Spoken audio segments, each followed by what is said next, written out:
오늘은 계명 8입니다. 도둑질하지 말라. 8번째 계명 시간입니다. 우리가 10계명의 내용들을 보면 굉장히 중요한 내용들인데 아주 간략하게 짧게 기록되어 있습니다. 부모를 공경하라, 살인하지 말라, 그리고 도둑질하지 말라. 이렇게 간단하게 기록되어 있어서 그 내용을 깊이 생각해 보지 않으면 하나님께서 이 말씀을 왜 주셨는지, 이것이 우리의 삶에 어떤 영향이 있는지에 대해서 간과하기가 쉽습니다. 그래서 우리가 지금 계명을 하나하나 보면서 성경 안에 있는 이 주제에 관해서 하나님께서 어떤 말씀을 주시는지를 좀 더 풍성하게 살펴보고 있습니다. 오늘 8번째 계명 도둑질하지 말라도 사실은 실천적인 내용으로 보면 우리 삶에 굉장히 큰 영향력이 있는 계명이라고 할 수 있습니다.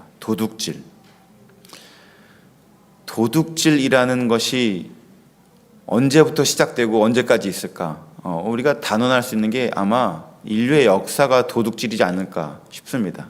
정말 우리의 삶과 밀접하게 관계된 주제가 아닐까. 도둑질 안 한 사람이 있을까? 도둑질이 어디까지 도둑질일까? 이런 것들을 생각하다 보면 이 계명, 8번째 계명이 굉장히 무거운 내용이고 중요한 내용인 것을 우리는 알게 됩니다. 우리 인류 역사에 현존하는 성문법, 최초의 문법, 그 법이 함무라비 법전이라고 합니다. 바벨로니아에서 생겼던 함무라비 법전인데 기원전 1750년경이에요. 굉장히 오래됐죠. 거기에도 도둑질에 대해서 나옵니다. 최초로 발견된 법이에요. 거기 뭐라고 되어 있냐면 도둑질하면 죽이라라고 되어 있습니다. 그리고 수많은 그런 주변 국가들 법이 하나씩 제정되면서 대부분 도둑질하면 손을 잘라라, 이런 내용들이 많이 기록되어 있습니다. 여러분, 구약 성경은 도둑질에 대해서 뭐라고 할까요? 이 도둑질하지 말라에 대해서 사실은 목조가 빠져 있죠. 무엇을 도둑질하지 말라라고 쓰지 않고 그냥 동사만 썼습니다. 도둑질하지 말라. 특별히 구약 성경은 2가지를 얘기합니다. 하나는 사물, 또 하나는 사람. 2가지 단어로 도둑질하지 말라라는 단어를 씁니다. 우리가 출애굽기 22장 4절 말씀을 한번 같이 보시면 도둑질에 대해서, 이 사물에 대해서 말씀을 하는데 같이 한번 읽어보겠습니다. 시작.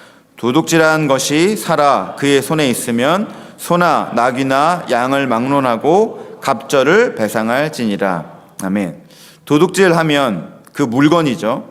그 물건이 그대로 보존되어 있다면 어떻게 배상하라고 합니까? 갑절, 2배로 배상하라고 합니다. 사물에 대해서 그렇게 법을 만들어 놓으셨어요. 1절 보시면 물건이 없어졌을 때도 있습니다. 출애굽기 22장 1절 말씀 우리 한번 같이 읽겠습니다. 시작. 사람이 소나 양을 도둑질하여 잡거나 팔면 그는 소 1마리에 소 5마리로 갚고 양 1마리에 양 4마리로 갚을지니라. 아멘. 이번에는 몇 배입니까? 4배 또는 5배로 배상하라. 그러니까 물건을 도둑질할 경우 구약 성경은 배상의 개념으로 말씀을 합니다. 그러면 사람은, 이게 도둑질이라는 단어가 히브리어로 가나브인데 사람을 향해서도 이 단어가 쓰여져 있습니다. 사람을 도둑질한 것이 어떤 말씀이 있냐면 출애굽기 21장 16절입니다. 같이 읽겠습니다. 시작. 사람을 납치한 자가 그 사람을 팔았든지 자기 수하에 두었든지 그를 반드시 죽일지니라. 아멘. 여기서 납치, 여기가 바로 도둑질과 같은 단어입니다. 가나브라는 단어. 그러니까 사람의 몸, 예전에는 사람도 돈으로 취급받던 그런 시대니까 이것도 또한 도둑질로, 우리가 이제 나중에 10계명에서 보게 되는 내용과 연관되어 있습니다. 내 이웃의 종을 탐내지 말아라, 이런 말들이 있죠. 그러니까 사람에 대한 납치를 할 때에도 이 도둑질 개념이 들어가 있습니다. 그때의 이 법은 배상이 아닙니다. 사형입니다. 이땐 죽이라고 되어 있죠. 사물은 2배 혹은 4, 5배 배상이고 사람일 경우에는 생명, 사형으로 법이 제정되어 있습니다. 신명기 24장 7절에도 사람을 도둑질한 것에 대해서 말씀합니다.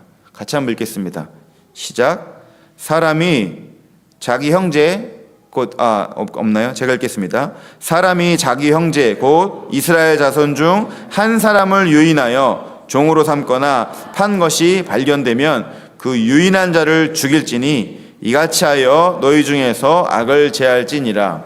아멘. 여기서 도둑질이란 단어는 한국말로는 유인으로 되어 있습니다. 그러니까 사람을, 신체를 구속하는 것, 종으로 삼는 것, 유인하여서 그 사람을 매매하는 것, 인신매매라고 하죠. 이 모든 것들도 다 법이 죽일지니라, 사형입니다. 굉장히 강하게 금지하고 있는 것입니다. 사물에 대해서도 강하게 배상하고 있고 사람에 대해서는 엄격하게 금하고 있습니다. 그때 이런 법들이 있었다는 얘기는 이런 일들이 아주 많았다는 얘기입니다. 우리가 너무나 잘 아는 대로 요셉의 형들도 요셉을 팔았습니다.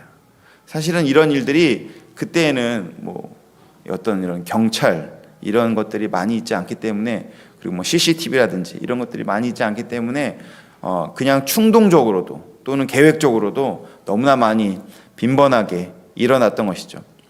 이것은 갈수록 심화됩니다. 현대에서는 도둑질이 더 심화돼서 이제는 지적 재산도 도둑질이라고 합니다. 표절, 플레저리즘이라고 하는 이런 지적 재산도 도둑질이라고 합니다. 굉장히 강하게 금하고 있죠.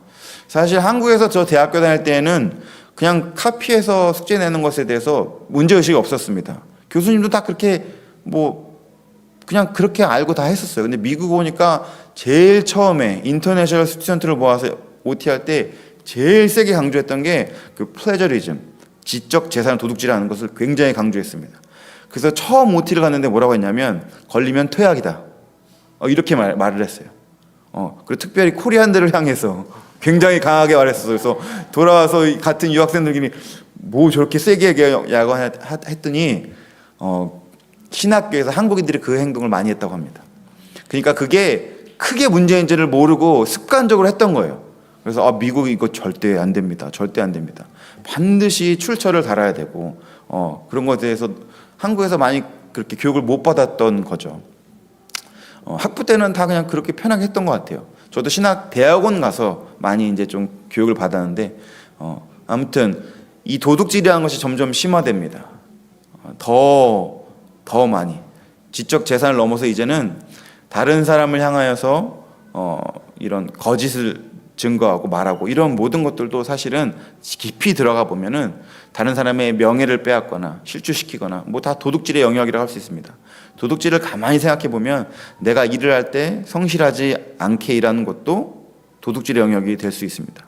굉장히 그 지경이 도둑질에 대한 이 토픽이 얼마나 많은 영역에서 우리 삶에 연결되었는지 모릅니다. 하나님이 8계명을 통해서 도둑질하지 말라라고 단순히 한 문장을 주셨지만 이 계명을 가지고 우리가 어떤 존재인지가 하나님께서 보여주십니다.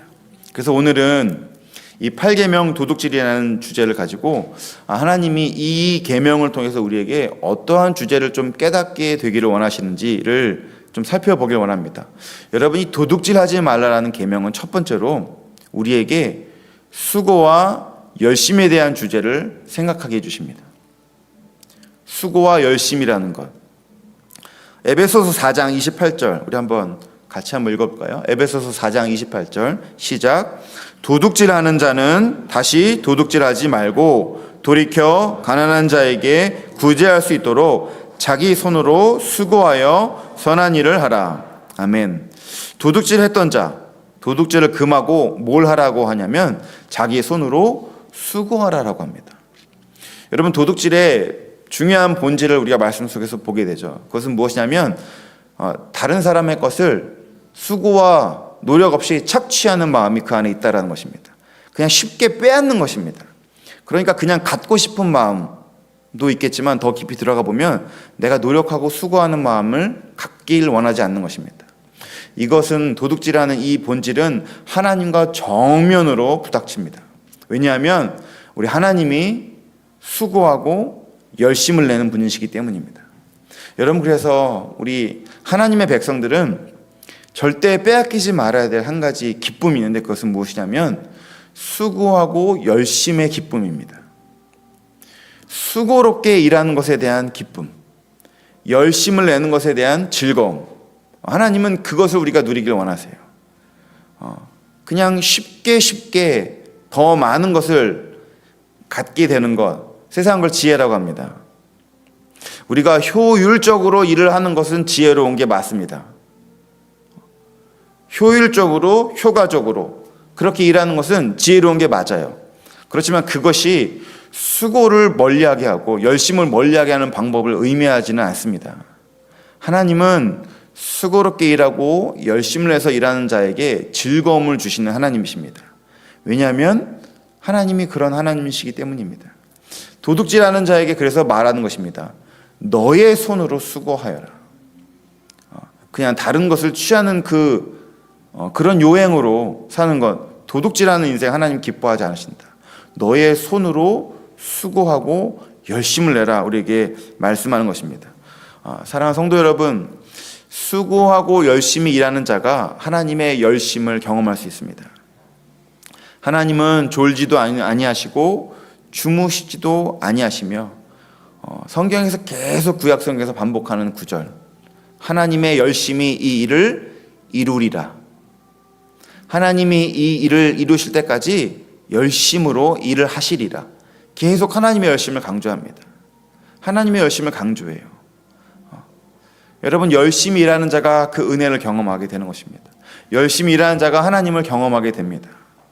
끝까지 충성되게 신실하게 하는 것입니다.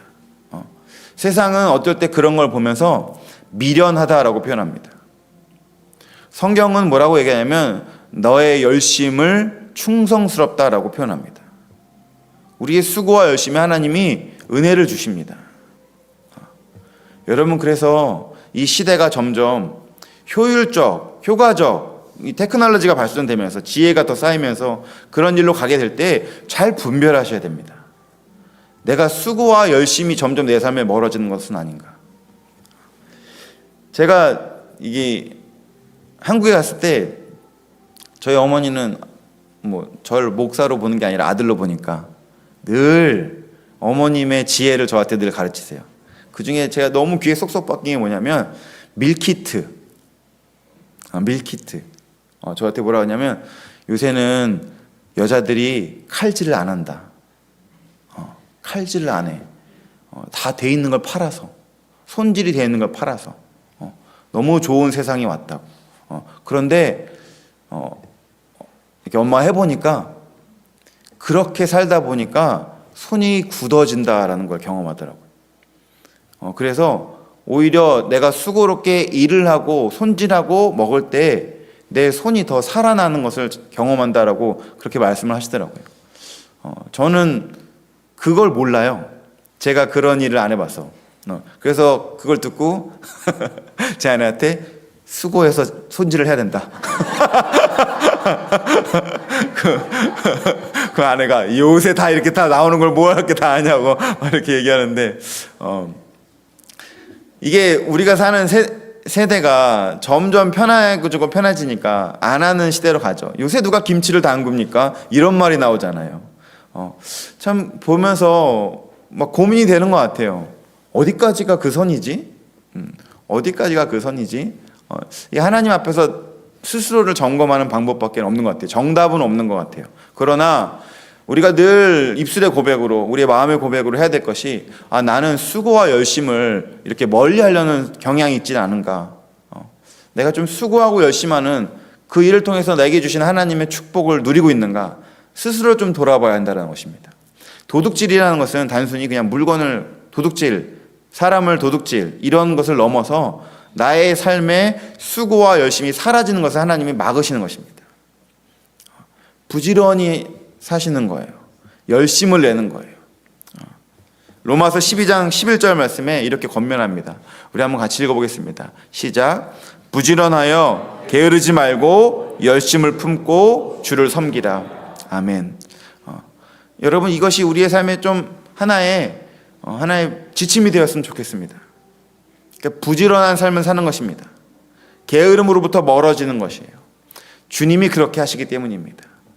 열심으로 섬기는 것입니다. 뭘 하니까 보상 때문에 하는 것이 아니라 그 자체를 즐기는 겁니다. 부지런과 열심이 나의 덕목이 되기를 원하는 거예요. 왜냐하면 하나님이 그런 분이시니까. 하나님이 그런 분이시니까. 너무나 중요한 것 같습니다. 세상이 전부 다 더 편안하고 그냥 안락한 그런 것을 이렇게 젖어드는 시대에 우리가 살고 있기 때문에 쉬는 것과 열심을 내는 것을 분별하고 구별하면서 하나님을 경험하는 저 여러분 될 수 있기를 예수님의 이름으로 축복합니다. 그래서 우리가 이 8계명 도둑질을 하지 말라라는 계명을 통해서 생각하고 싶은 첫 번째 말씀은 수고와 열심을 내 삶의 기쁨으로 삼아야 되겠다. 좀 여러분 그 수고와 열심이 경험될 때마다 하나님 내게 기쁨을 알게 해 주십시오. 이 수고와 열심의 기쁨을 누리게 해 주십시오라고 고백하십시오. 고백하세요. 모든 일들이 바뀔 수 있습니다.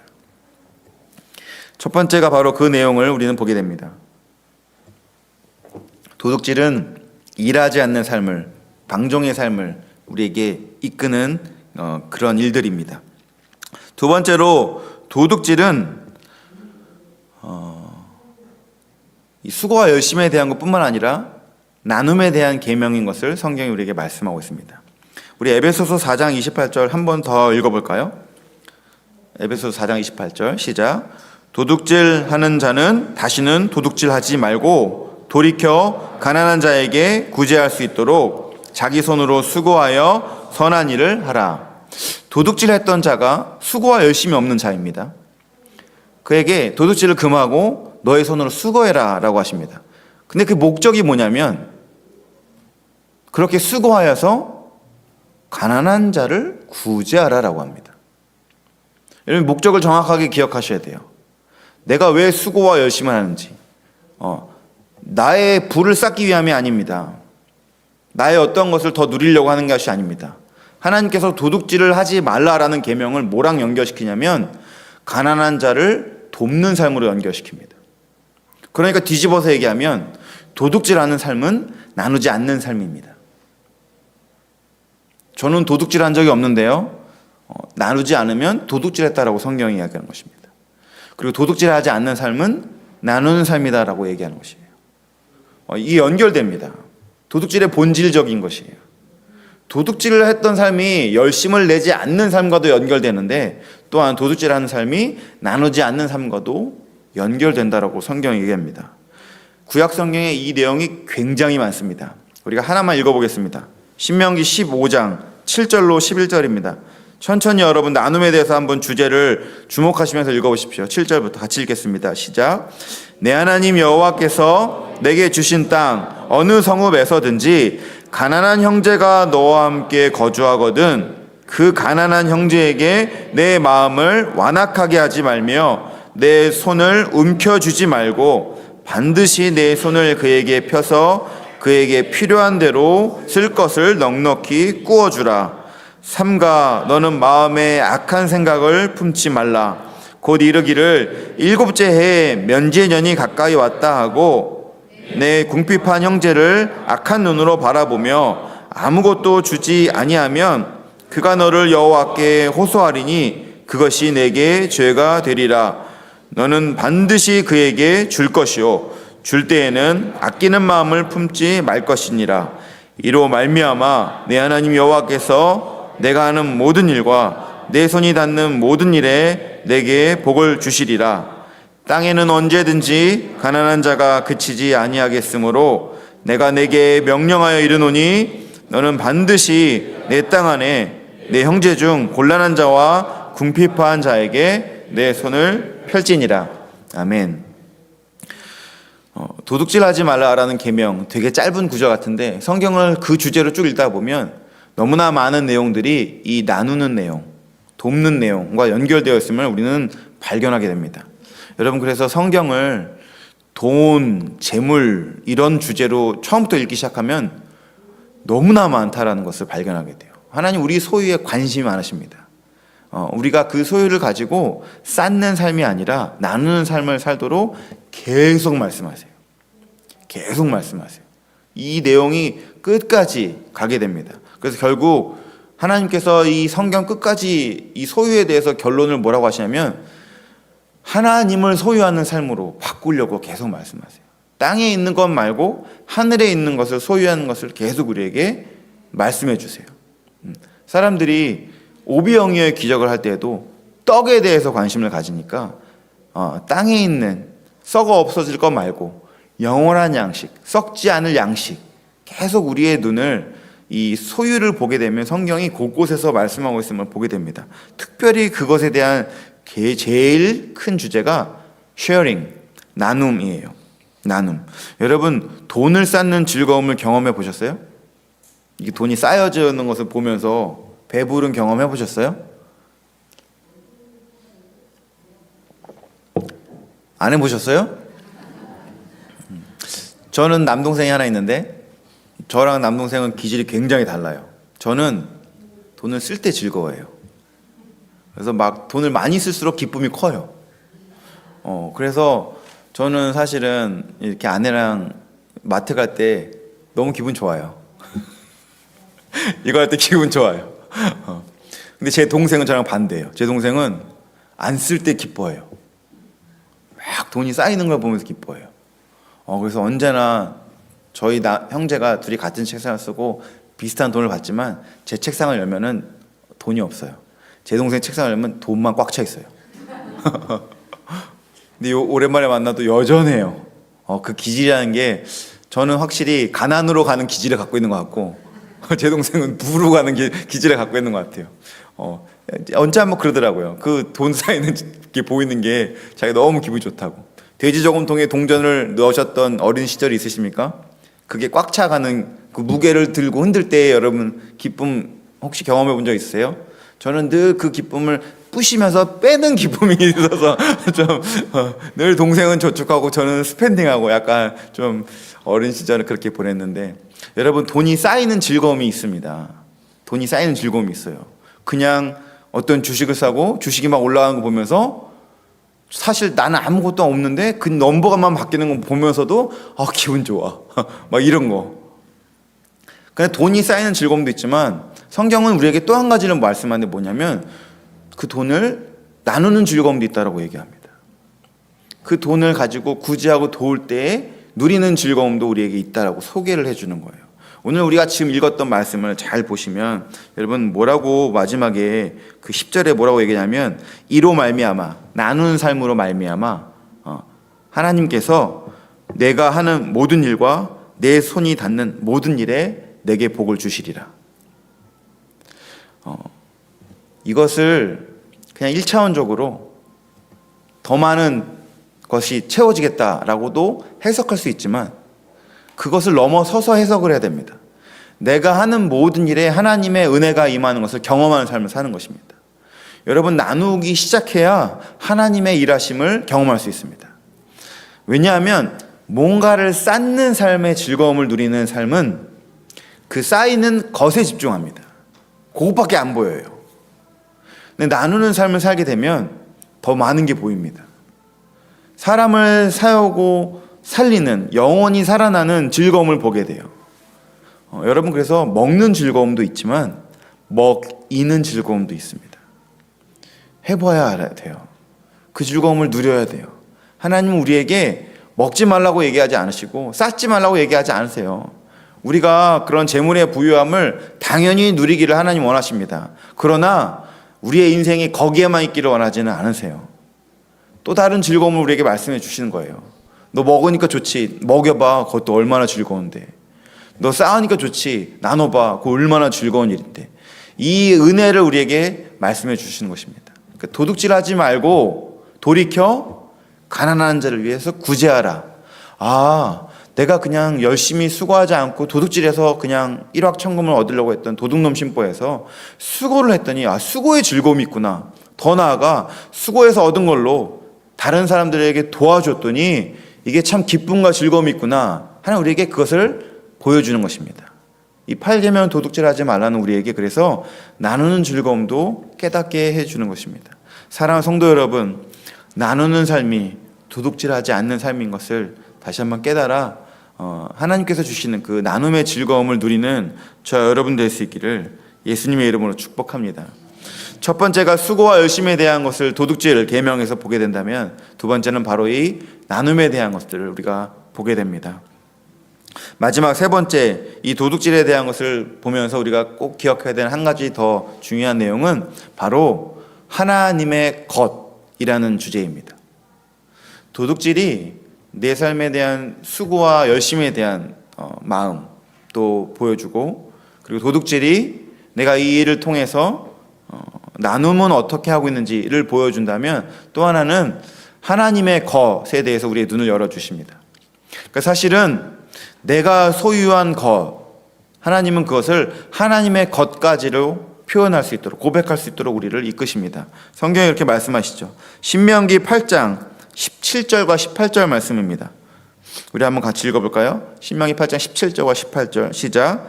그러나 내가 마음에 이르기를 내 능력과 내 손의 힘으로 내가 이 재물을 얻었다 말할 것이라. 내 하나님 여호와를 기억하라. 그가 내게 재물 얻을 능력을 주셨음이라. 이같이 하심은 내 조상들에게 맹세하신 언약을 오늘과 같이 이루려 하심이니라. 아멘. 운으로 했든 능력으로 했든 사람이 어떤 것을 더 소유하고 얻게 되고 누리는 삶을 살 수 있습니다. 다 삶의 모습이 다르죠. 더 많이 가진 자가 있고 더 적게 가진 자가 있고 다릅니다. 그런데 그 양과 상관없이 성경은 뭐라고 얘기하냐면 기억하라. 그렇게 얻을 수 있는 능력을 주신 분이 하나님이시다. 여러분, 내게 주신 모든 것이 하나님이시라는 것은 너무나 배우기 쉬운 게 없어져 보면 바로 고백 나옵니다. 내가 건강한 게 너무나 당연한 것 같은 사람이 건강 한번 잃어보잖아요. 전혀 당연하지 않다는 것을 너무 쉽게 고백해요. 이게 내가 갖고 싶다고 갖고 있을 수 있는 게 아니구나. 이거 딱 없어져 버리면 바로 알게 됩니다. 여러분, 우리가 장례 예배를 가게 되면 이 모든 것들을 너무 쉽게 고백하게 돼요. 아무리 대단한 인생을 살았다 할지라도 아무것도 그의 것이 아니구나라는 것을 장례식만 가면은 바로 알게 됩니다. 바로 알게 돼요. 나는 언제까지 살 것이다. 이것도 내 마음대로 안 되는 것이고, 나는 어떻게 내가 가진 거 쓸 것이다. 이것도 내 마음대로 안 되고, 내 마음대로 되는 게 하나도 없다는 것을 그냥 장례식 가면 바로 알게 돼요. 누구나 꿈은 꾸고, 누구나 비전은 있고, 누구나 어떤 계획들은 있지만 결론을 자리를 딱 보게 되면 다 하나님의 은혜가 있어야 된다는 것을 고백하지 않을 수 없다는 것을 우리가 보게 됩니다. 이게 지혜입니다. 우리가 이것을 알게 될 때 하나님의 것이다라는 것을 겸손히 고백하게 됩니다. 헌금을 하게 될 때 말라기서 뭐라고 그러냐면 너희들이 하나님의 것 도둑질했다라고 얘기합니다. 그러니까 우리가 헌금할 때에도 사실은 내 것을 하나님께 드린다라고 생각을 할 때가 많지만 그게 아니라는 거예요. 하나님의 것을 하나님께 드리는 게 헌금입니다. 그렇게 생각을 하셔야 돼요. 재물만 그런 것이 아닙니다. 우리가 갖고 있는 능력들, 은사들, 시간들 다 내 것을 하나님께 드리는 것이 아니라 누구 것을 드려요? 하나님의 것을 하나님께 드리는 것입니다. 우리가 도둑질에 대해서도 이것을 알게 되는 거예요. 그걸 내 거라고 생각하는 것 자체가 바로 도둑질이라는 것입니다. 그러니까 도둑질이 아닌 것은 무엇이냐면 하나님 그것은 하나님의 것입니다라고 믿음으로 고백한 그런 삶입니다. 이게 그러니까 8계명 도둑질하지 말라 되게 간단한 것 같지만 절대 간단하지 않습니다. 이 묵상을 하면 할수록 내 삶에 하나님의 것이 더 늘어납니다. 다 하나님의 것입니다라는 고백이 되어져요. 다 모든 것들이 하나님의 것입니다라는 그 고백을 우리가 점점 더 풍성하게 하게 됩니다. 여러분, 하나님의 것이 더 늘어나게 되면 내 것이 없어진다라고 생각해서 손해라고 착각하지만 그것이 아니라 하나님의 것이 늘어난다는 얘기는 내 모든 영역에 함께 하신 하나님의 은혜가 더 풍성해지는 것입니다. 내게 주신 것이 너무나 많다라는 고백이 늘어나는 거예요. 그러니까 내 것이 하나님의 것입니다라는 고백이 되기 시작하는 순간 바로 나타나는 게 뭐냐면 감사입니다. 그런데 하나님의 것을 내 것이라고 자꾸 우기는 순간 감사가 사라집니다. 내 걸 뺏기는 것 같아요. 감사할 수 없죠. 근데 다 하나님의 것이라고 생각하는 순간 모든 영역에서 감사가 이제 넘치기 시작하는 것입니다. 그러니까 하나님은 도둑질하지 말라라는 것을 하나님을 위해서 주신 계명이 아니라 우리를 위해서 주신 계명이다라는 것을 보게 되는 거죠. 하나님의 것을 인정하니까 내게 감사가 넘치고 모든 게 넘치기 시작합니다. 사랑하는 성도 여러분, 우리가 이 땅에서 내 것으로 여기며 살아갔던 것들은 하나님의 나라 가게 되면 깨닫게 되는 것이 내 것이 아니구나 라는 것을 깨닫게 됩니다. 그런데 우리가 이 땅에서 내 것을 하나님 것으로 여기며 하나님께 드리면 그날의 하나님의 나라에서 하나님이 그 모든 것들을 다 기억하십니다. 그러니까 사실은 내가 나를 위해서 쌓는 것은 하나도 카운트되지 않아요. 도리어 내가 주를 위해서 사용한 것이 다 카운트가 됩니다. 정반대의 삶을 살게 되는 거예요. 하나님의 것을 하나님께 드리는 삶이 남는 삶입니다. 가장 감사가 넘치는 삶이에요. 가장 축복된 삶이에요. 많은 것들을 드리는 사람은 많은 것이 있어서 드리지 않습니다. 하나님의 은혜를 경험하기 때문에 드리는 것입니다. 여러분, 돈 많은 사람이 헌금 많이 할 것 같죠? 그렇지 않습니다. 그렇지 않아요. 마음이 부요한 사람이 많이 합니다. 그러니까 하나님은 우리에게 하나님의 것이라고 자꾸 고백하면서 내 삶에 이 만족, 부요함이 넘치기를 원하시는 하나님이십니다. 좋으신 하나님이세요. 정말 이런 것들을 많이 우리가 훈련해야 됩니다. 가르쳐야 됩니다. 제가 저희 자녀들을 보면서 저를 봐요. 그게 뭐냐면 가난의 DNA가 있어요. 제가 자랄 때 굉장히 저희 집이 경제적으로 어려웠어요. 그래서 제 마음 안에 어떤 게 생겼냐면 떼돈을 벌어야겠다. 돈을 벌어야겠다가 아니에요. 떼돈을 벌어야 되겠다. 이게 확실히 있었어요. 그리고 그때 예수를 믿지 않았기 때문에 그게 문제가 있다라고 생각도 안 했습니다. 당연히 뭐 열심히 해서 더 좋은 성과를 거두는 게 뭐가 문제가 있을까, 그런 생각을 했는데 주님을 만나고 믿으면서 이 재물이라는 게 오히려 나를 넘어뜨리는 존재가 될 수 있구나.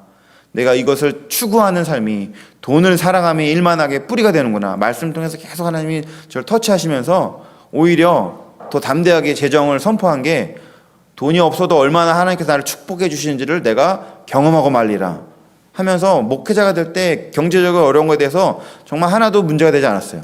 하나님께서 그냥 단번에 그것을 뛰어넘게 해주셨어요. 그런데 그 DNA가 있다라는 걸 저는 기억을 해요.